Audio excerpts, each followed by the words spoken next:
Hello, my name is Charmaine Brooks, and I'm here with Pastor Davenport. And I got a question for you, Pastor. So when I thought I lost me, you knew where I left me. What was the meaning behind this? I'll say this. Oftentimes in life, we thought we lost ourselves in a certain moment in our life, in a certain situation, a certain choice, a certain decision. So I thought I was lost there, and I gave all hope up.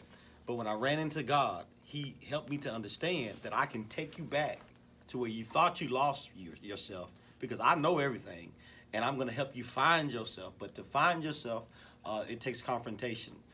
To find yourself, it takes the ability to admit where the wrong was, or admit where the mistake was, or admit where the pain took place, whether it's the childhood. It could have been yesterday. But He said, where I thought I lost me, He knew. He took me right back to that place.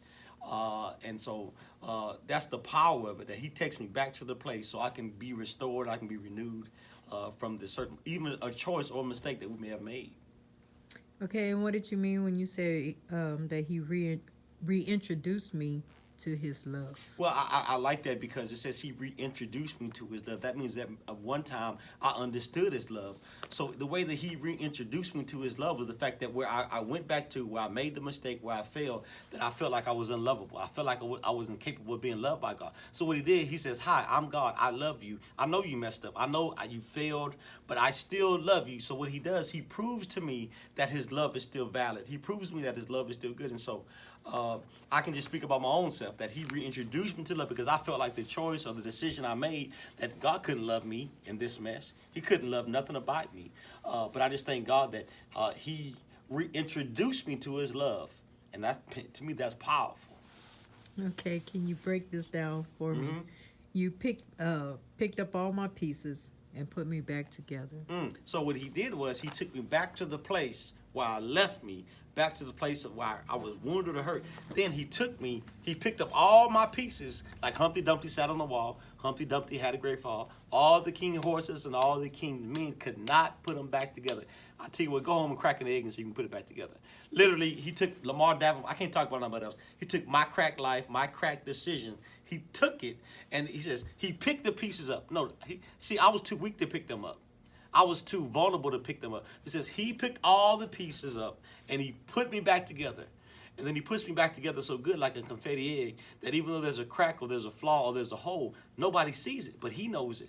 And I must come and stay to the mindset of the realization that, hey, I failed, I flawed.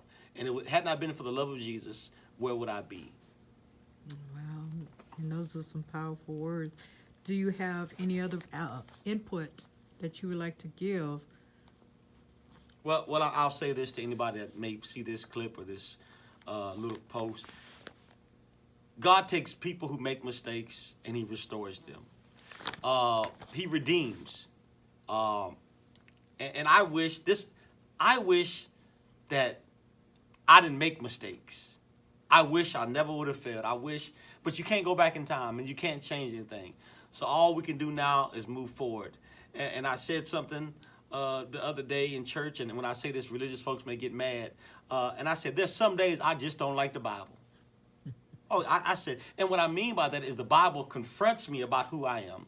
The Bible lets me know that your way of thinking is wrong. The Bible lets me know that Lamarr Davenport, you need to change.